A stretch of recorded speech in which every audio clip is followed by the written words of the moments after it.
खरं तर आपल्याकडे एखाद्या राजकीय पक्षातली लोक फोडण्यासाठी ज्या योजना आखल्या जातात, त्या योजना रातोरात अंमलात आणल्या जातात. लोक झोपेत असताना अचानक आमदार, खासदार फोडले जातात. मात्र सध्या महाराष्ट्रात चालू असणारं ऑपरेशन टायगर हे कदाचित बंडखोरीचं असं अभियान आहे, ज्याची चर्चा मागच्या 2 ते 3 महिन्यांपासून महाराष्ट्रात खुलेआम चालू आहे. पण तुम्हाला माहिती आहे का, ऑपरेशन टायगरला ऑपरेशन टायगर हे नाव का देण्यात आलंय? यापूर्वी ऑपरेशन टायगर हे नाव कधी आणि कुणी वापरलं होतं? नक्की हे अभियान सुरू करण्यामागं उद्देश काय होता? आणि एकनाथ शिंदे यांनी ठाकरेंचे खासदार फोडण्यासाठी जी योजना आखली आहे, त्याला त्यांनी ऑपरेशन टायगर असंच नाव का दिलंय ते? या नक्की सगळ्या प्रकरणामध्ये काय झालेलं आहे? यासोबतच या प्रकरणातल्या 6 खासदारांनी आपला स्वतंत्र गट स्थापन केल्यावर काय परिस्थिती आहे? तो गट स्थापन कार्यापर्यंत पक्षामध्ये आणि राज्यात काय घडामोडी घडल्यात? या सगळ्या घडामोडींवर आपण बोलणार आहोत पुढच्या काही मिनिटात. नमस्कार, मी शशी आणि तुम्ही पाहताय कट. ऑपरेशन टायगर खरं तर 1973 साली इंदिरा गांधी यांनी देशात घटणाऱ्या वाघांचं संवर्धन करण्यासाठी राबवलं होतं. हे एक ऑपरेशन होतं ज्याला त्यांनी प्रोजेक्ट टायगर असं देखील संबोधलं होतं. या प्रोजेक्टमध्ये किंवा या ऑपरेशनमध्ये मुख्य काम होतं ते वाघांची घटणारी संख्या थांबवणं आणि त्यांची संख्या वाढवण्यासाठी काही उपाययोजना राबवणं. हे अभियान त्या काळात सक्सेसफुल झालं. यानंतर वाघांची संख्या वाढली. त्यामध्ये सरकारनं काही उपाययोजना राबवल्या होत्या. मात्र सध्या ऑपरेशन टायगर हा जो शब्द वापरला जातोय, तो खऱ्या अर्थानं राजकारणात शिवसेनेचे सदस्य फोडण्यासाठी वापरला जातो. आणि शिवसेनेचे सदस्य फोडण्याला ऑपरेशन टायगर असंच नाव का दिलं? हा देखील एक प्रश्न आहे. तर त्याचं मूळ कारण हे आहे, की मुळातच शिवसैनिकांची ओळख ही पक्षासाठी झुंजार वृत्तीनं लढणारे वाघ अशीच होती. हे वाघ मूळ पक्षातून फोडून आपल्या गटात आणण्यासाठी प्रयत्न केले जातात. त्यामुळंच या पक्षाला ऑपरेशन टायगर असं म्हटलं जातंय. या ऑपरेशन अंतर्गतच एकनाथ शिंदेच्या शिंदे सेनेच्या पुढाकारानं ठाकरे सेनेचे 6 खासदार फोडले गेले. ठाकरे सेनेचे सध्या 9 खासदार होते. पैकी 6 खासदार हे एकनाथ शिंदेच्या गळाला लागलेत असं म्हणायला हरकत नाही. या 6ही खासदारांनी आपलं स्वतंत्र गट स्थापन केल्याची बातमी सध्या पुढे येतेय.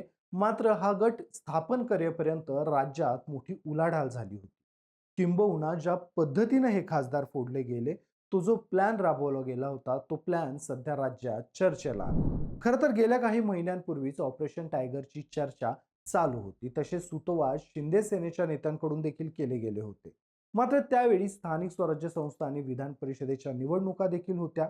या सगळ्या पार्श्वभूमीवर एकनाथ शिंदेंनी सबुरीचा मार्ग पत्करणं स्वीकारार्ह समजलं होतं. यासोबतच एक चर्चा पुढे ही देखील आलेली, की भाजपच्या केंद्रीय नेतृत्वाकडूनच शिंदेंना सबुरीचे आदेश देण्यात आले होते. यानंतर जेव्हा माध्यमांनी एकनाथ शिंदे यांना ऑपरेशन टायगर बाबत विचारलं, तेव्हा एकनाथ शिंदेंनी असं काहीच नाहीये म्हणत सर्व शक्यता धुडकावून लावल्या होत्या. खरं तर यामागचं एक कारण हे होतं, की जर त्यावेळेला उद्धव ठाकरे गटामध्ये फूट पाडली असती, त्यांचे खासदार आपल्या बाजूला घेतले असते, तर कदाचित स्थानिक स्वराज्य संस्थांच्या निवडणुकामध्ये भाजप तथा एकनाथ शिंदे गटाला याचा फटका बसू शकला असता. आता वळूयात पुन्हा एकदा ऑपरेशन टायगरकडे. ऑपरेशन टायगरच्या माध्यमातून ठाकरे सेनेकडे असणाऱ्या 9 खासदारांपैकी 6 खासदार हे शिंदेच्या गळाला लागले. मात्र हे काही इतक्या सहजासहजी घडलेलं नाहीये. यामागं शिंदे सेनेनं गेले काही महिने सातत्यानं केलेले प्रयत्न कारणीभूत आहेत असं म्हणता येईल. जेव्हापासून ऑपरेशन टायगरची चर्चा पुढे आलेली, तेव्हापासून एकनाथ शिंदे स्वतः या ऑपरेशनच्या नियोजनाकडे लक्ष देऊन होते. त्यासोबतच या सगळ्या अभियानामध्ये किंवा या सगळ्या ऑपरेशनमध्ये प्रमुख जबाबदारी सांभाळली होती ती एकनाथ शिंदेचे पुत्र श्रीकांत शिंदे यांनी. श्रीकांत शिंदे हे दिल्लीवरून सूत्र हलवत होते. मागच्या रविवारी जेव्हा ठाकरे गटानं याच अनुषंगानं आपल्या खासदारांची बैठक बोलावली होती, तेव्हा त्यांच्या 9 खासदारांपैकी मोजून 4 खासदार हे फिजिकली बैठकीला उपस्थित होते. तर त्यांचे 5 खासदार हे या बैठकीला व्हर्चुअली उपस्थित राहिले आणि इथूनच चर्चा रंगली ती आता काही वेळातच किंवा काही दिवसातच ठाकरे सेनेचे खासदार फुटणार आहे. खरं तर या बैठकीला अनुपस्थितीत असणाऱ्या खासदारांनी बरीचशी कारणं या बैठकीला अनुपस्थितीत राहण्याची सांगितली होती. यामध्ये कुणी आपल्या बायकोला घेऊन मी दवाखान्यात आहे म्हणून बैठकीला येऊ शकत नाही, असं कारण दिलं होतं. कोण म्हटलं होतं माझ्या मुलीचं लग्न आहे तर कुणाचा मुलगा दवाखान्यात होता. एक ना अनेक कारणं या खासदारांनी दिली होती. मात्र त्यामागचं खरं कारण एकच होतं, की या सगळ्या खासदारांना दिल्ली गाठायची होती आणि त्यामुळेच हे खासदार ठाकरेंच्या बैठकीला अनुपस्थितीत राहिले. काही सूत्रांच्या रिपोर्टनुसार तर या खासदारांना अक्षरशः खासगी विमानानं दिल्लीला हलवलेलं आहे.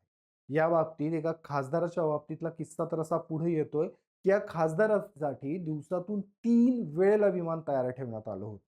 हा खासदार खरं तर दुपारी दिल्लीसाठी निघणार होते. मात्र जेव्हा दुपारी त्यांचं जाण्याचं नियोजन बारगळलं, तेव्हा संध्याकाळचा प्लॅन केला गेला आणि त्यावेळेला त्यांच्यासाठी एक खासगी विमान तयार केलं गेलं.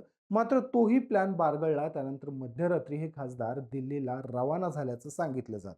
खासदारांच्या या बंडानंतर विविध सामाजिक आणि राजकीय स्तरातून देखील वेगवेगळ्या प्रतिक्रिया पुढे येत आहेत.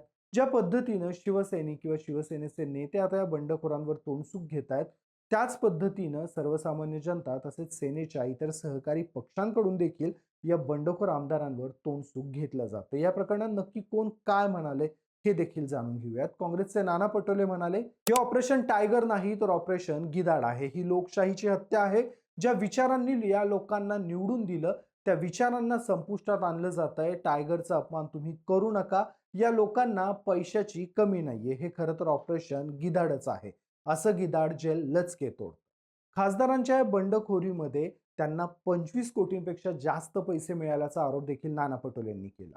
सेनेच्या सुषमा अंधारे यांनी देखील बंडखोर आमदारांचा चांगला समाचार घेतलाय. त्या म्हणाल्या, या बंडखोरांना खरं तर शिवसैनिकांनी त्यांच्या घरात घुसून जाब विचारला पाहिजे. सामान्य शिवसैनिकांनी रक्ताचं पाणी करून यांना पक्षासाठी निवडून दिलं. यासोबतच पत्रकार परिषदेत देखील सुषमा अंधारेंनी ओमराजे यांच्यावर निशाणा साधला होता. मी स्वतः ओमराजेंना संपर्क साधण्याचा प्रयत्न केला होता, मात्र माझा संपर्क होत नाहीये. ओमराजेंसोबत असणाऱ्या कैलास पाटलांनी मी फोन केला. त्यावेळी त्यांनी फोनवर मला इतकंच सांगितलं, ताई मी माझी गॅरंटी देऊ शकतो, मी इतरांची गॅरंटी कशी देऊ. यावरूनच खरं तर खूप साऱ्या गोष्टी क्लिअर होतात. तर उद्धव ठाकरे गटाचे संजय राऊत यांनी देखील या बंडखोर खासदारांवर निशाणा साधलाय. संजय राऊत यांनी या बंडखोर खासदारांच्या रक्तातच बेईमानी आहे असं विधान केलं. सोबतच या बंडखोर खासदारांच्या नैतिकतेवर देखील त्यांनी प्रश्नचिन्ह उपस्थित केलं. राऊत असंही म्हणाले, जेव्हा रविवारी खासदारांची बैठक घेतली होती तेव्हा या गटापैकी एक खासदार 3 मिनिटात शिर्डीच्या साईबाबांची 4 वेळेला शपथ घेऊन सांगत होता, उद्धव साहेब मी तुमच्या सोबतच आहे. तर दुसऱ्या खासदारानं थेट तुळजापूरच्या तुळजाभवानीची शपथ घेत उद्धव साहेब मी तुमच्या सोबतच आहे हे पटवून दिलं होतं. मात्र तरीही या लोकांनी गद्दारी केली.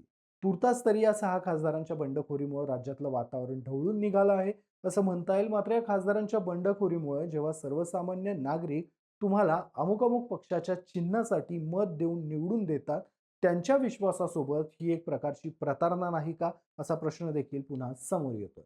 तुर्तास तुमची या सगळ्या घटनेबाबत काय मतं आहेत मला कमेंट्समध्ये आवर्जून सांगा.